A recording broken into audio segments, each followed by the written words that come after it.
meet. Thank you so much for joining us today. We are working a psalm spell today, and today we are working on Psalm number 87. And traditionally, Psalm 87 is used for success in the arts. Success in the arts. Isn't that interesting? So if you're an artist, a visual artist, a performer, an actor, dancer, singer, any kind of artist, this is a helpful psalm for you to get success. This works as a spell for success in your chosen field. Now, if you're not a professional artist or performing artist, you can still use this psalm for success in your life if you look at your life as art. So the way we work these psalms is very simple. We take the psalm and we read it out loud all the way through without stopping. And that's called an incantation. And then we go back through the psalm and we consider each verse, or sometimes each line, one at a time, and we search for hidden meanings within the psalm. And that searching for those hidden meanings is the magic. Those hidden meanings, we see them as seeds, or maybe even packets of seeds, the magic seeds that are planted deep within the fertile ground of our minds, and they actually take root and grow and bear fruit after their kind. And this is how this magic is worked. And that's what we're going to do together. And so here we go with Psalm 87.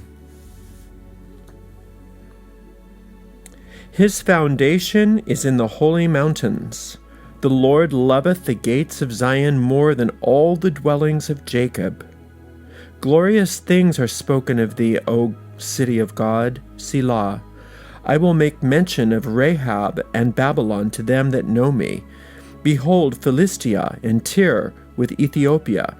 This man was born there, and of Zion it shall be said, this and that man was born in her, and the highest himself shall establish her. The Lord shall count when he writeth up the people, that this man was born there, Selah. As well the singers as the players on instruments shall be there. All my springs are in thee. Okay, now that's a very unusual psalm, isn't it? So let's go back and really look at this and see how we can work this spell.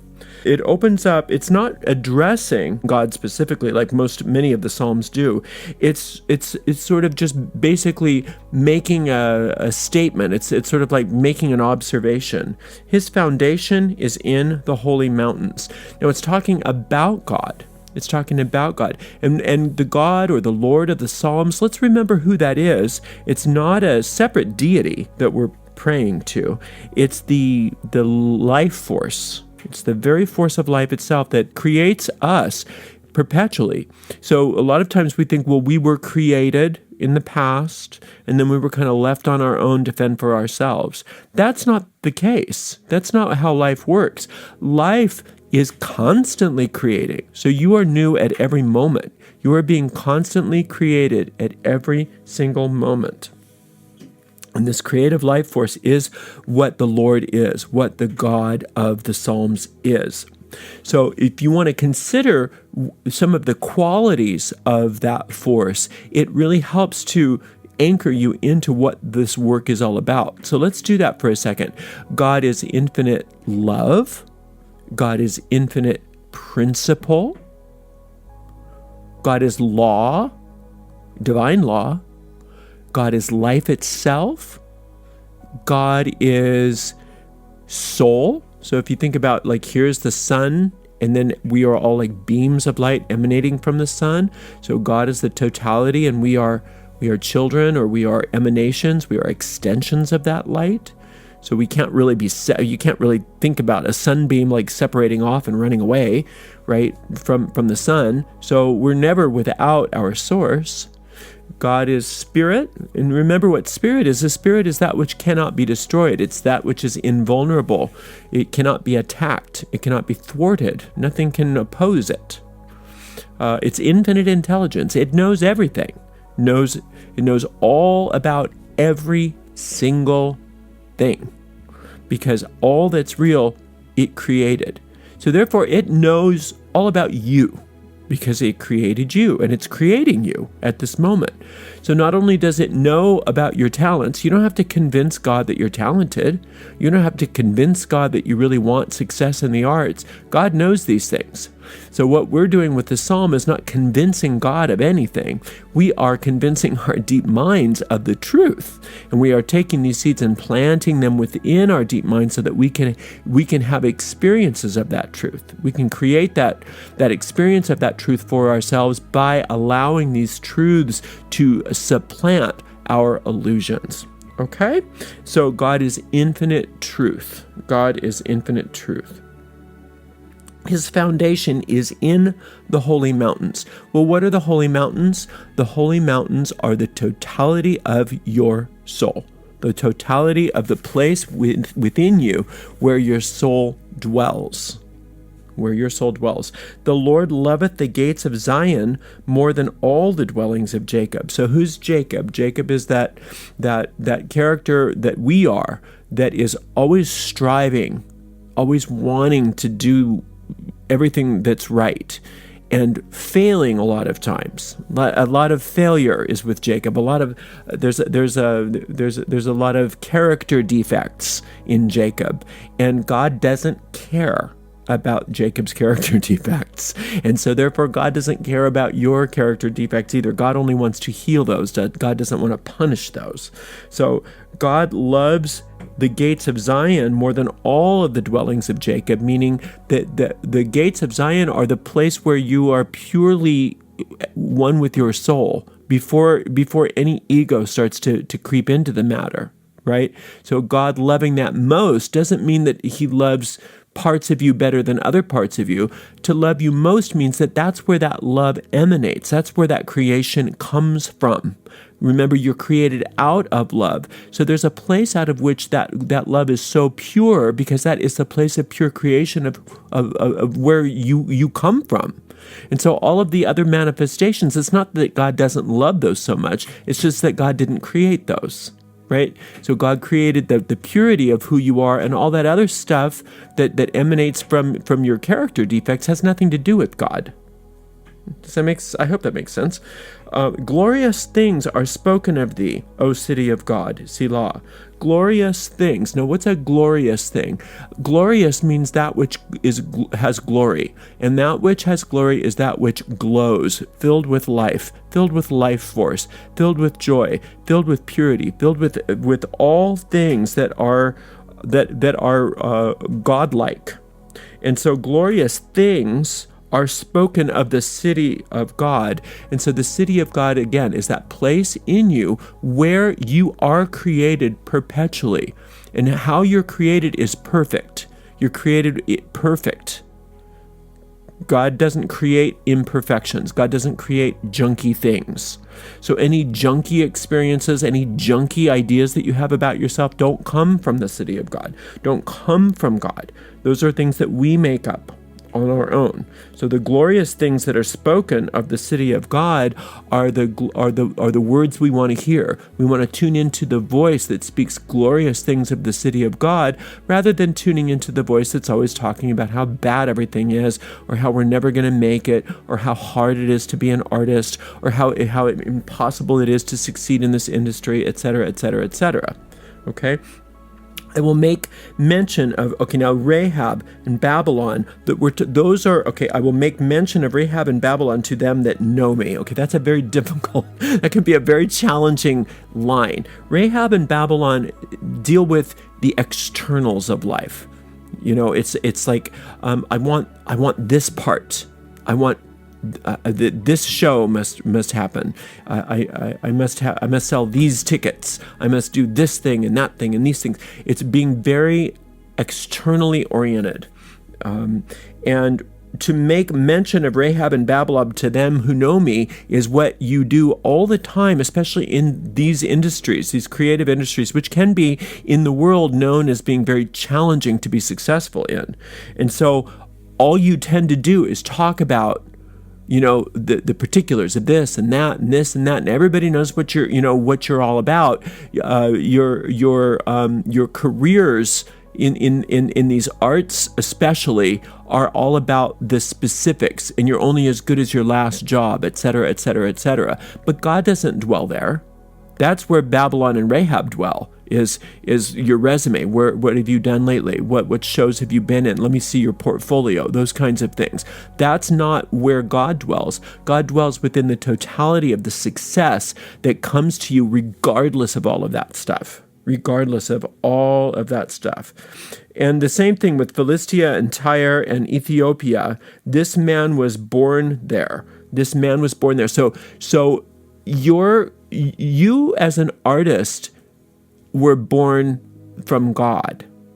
But the artist that the world knows, or the way that you look at yourself, is based on, and this is true even if you're not an artist. This is true for everybody. A lot of times what we do is we base our identity and our worthiness on reviews that we've gotten, money that we've made, parts that we've had, the proof in the physical world, the proof, the tallies of whether we're good enough. And God doesn't need tallies to tell you that you're good enough, because God created you perfect. Okay? And so when you can remember that, it's helpful not only to get through those thin times that all artists are going to go through. It's just part of it in this world, unfortunately.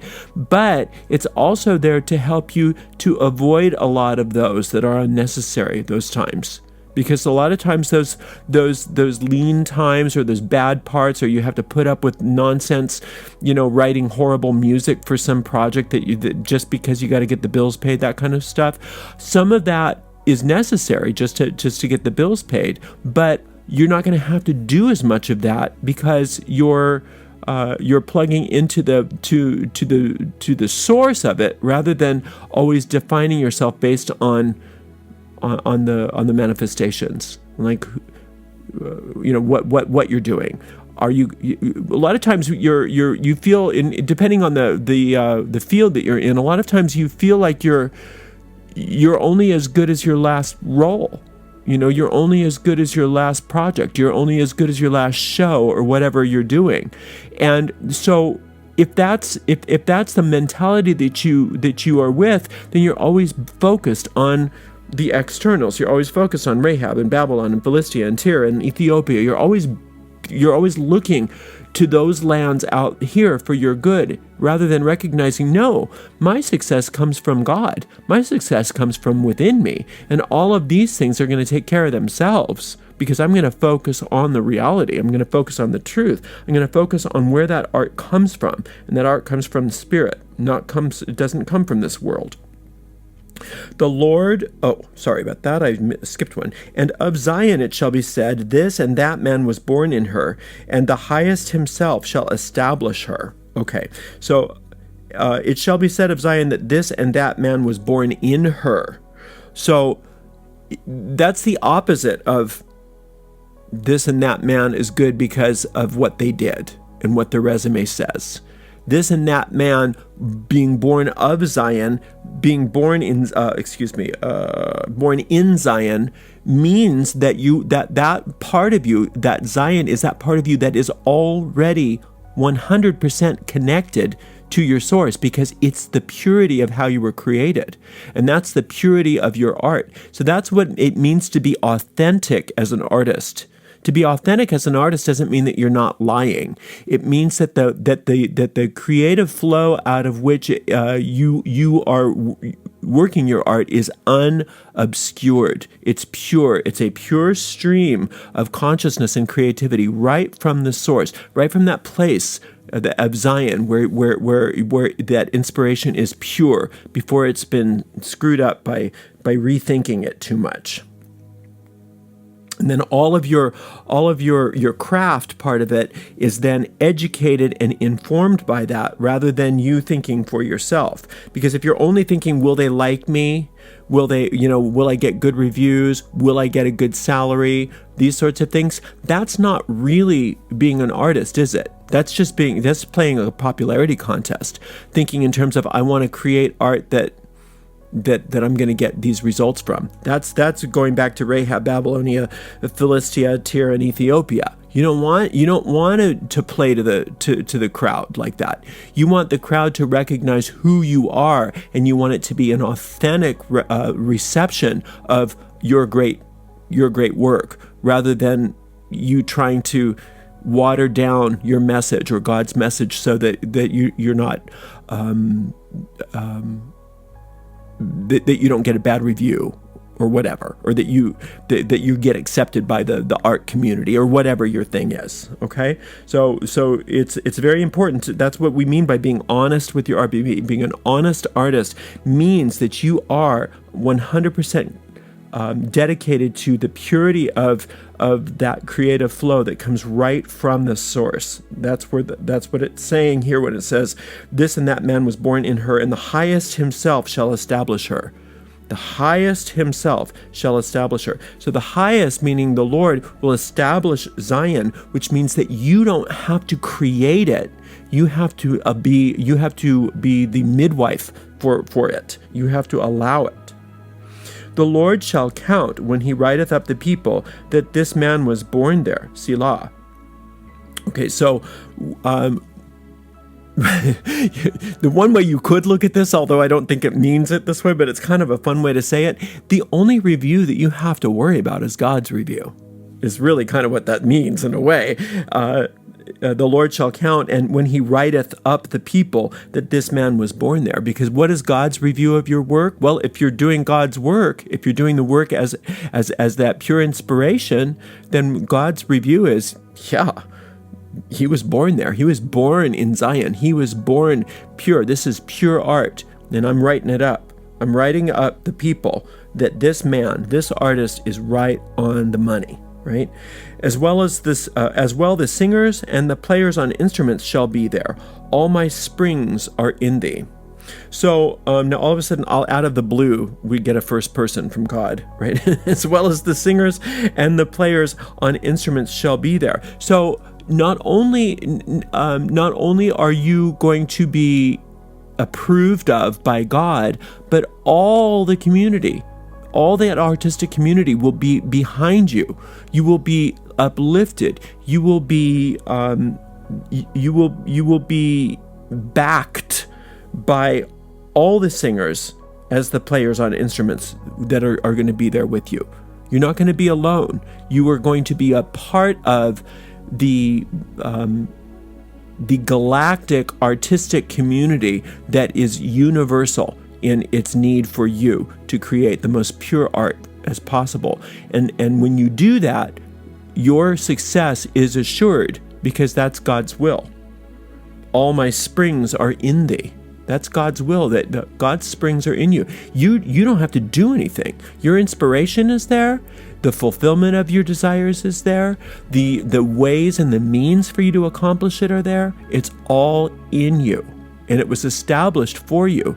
So as long as you are not looking outside of yourself to Rahab, Babylonia, Philistia, Tyre, and Ethiopia for all of, to give you your inspiration, or to give you your to authenticate you as an artist, and you allow that authentication to come from the source itself, all the means and the ways are open for you to have absolute success, regardless of your chosen art form. Okay? So all of you artists, performing artists, visual artists, musical artists, dancers, actors, all of you guys, you have a sacred trust, a very important sacred trust, and it's through you that much of God's work is done in this world. All right. Now, even if you aren't, like I said before, an actual professional artist, this is still true for you. Start seeing your life as your work of art. All right. So that's how we work these Psalms. So just keep coming back to it until you start seeing movement in the direction of whatever the goal is that you have. And I hope you've enjoyed this. I can't wait to work with you again. Until that time, much love and many blessings.